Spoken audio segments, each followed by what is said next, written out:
Nope, nope, nope, nope, no, oh! Oh, how about this one? I feel like doing this one. Have a look. It's the opening sequence to the game Crypt of the NecroDancer. Watching this makes me want to play the game again. Give me a few minutes.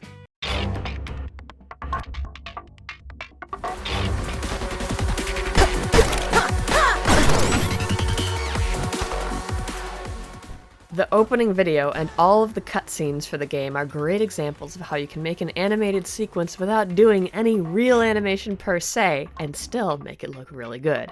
You'll notice that in the intro, everything is still images moving around, or in the case of the beating heart being scaled to different sizes. It's more like good motion choreography than animation. In this shot, with Cadence and the NecroDancer, there are 5 separate pieces of art that are moving. The bones, the magic wisps, Cadence, the NecroDancer, and the background. Each set of art moves at a different speed than the other. The things that are closer to you move faster, so the bones are the fastest, the NecroDancer is the slowest, and the background doesn't move at all. It's the same as riding in a car and looking out the window. The things that are far away barely move. So by making the layers of art move at different speeds, the animation becomes more lifelike and looks better, because it has lots of layers, like an onion, and also an ogre. That's all this is, moving perspective pictures, a storybook on steroids. This animation technique has some sweet advantages. Since you're using only still images, you don't need to redraw much, and you can focus on making the art detailed. Even though we don't see it as clearly here with Crypt of the NecroDancer because it's pixel art, there are more animations like this that use incredibly detailed still images to build moving scenes and characters. It's also usually faster to make this type of animation than a fully animated piece. So, at the expense of detail and motion, you get detail in artwork and save time and money. A pretty good deal, I'd say. As for the game animation, the pixel art is very well done. Very well done. Good colors, good character designs, good sprite animations. Pixel art is challenging because there's not much room for error, especially with tiny sprites like these. You find yourself fiddling with one single pixel on the frames of your sprites, and if you get it wrong, your animation looks choppy, if you could even tell what it's supposed to be in the first place. Or it's not bouncy enough. Come on, bounce, dang it! Ah, that's better.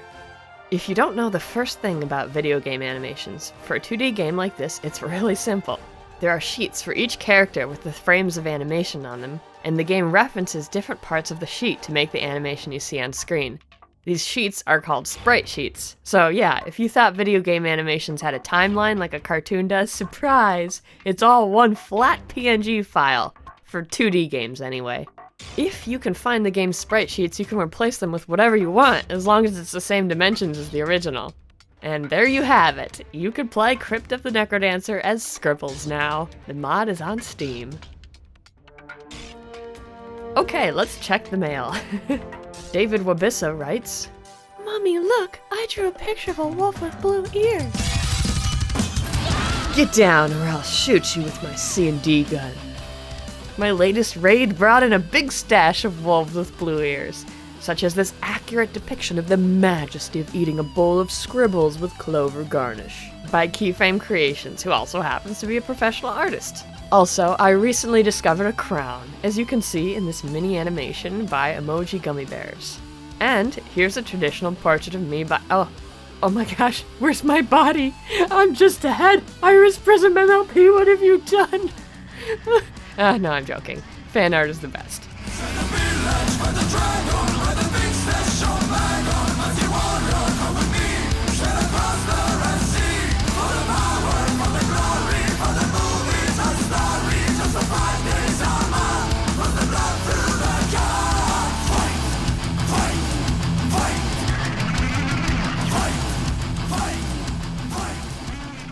Has anybody seen my legs? Is there a drawing of just a body around here somewhere? Hello? I kinda can't move. Help! Help, I don't have a body.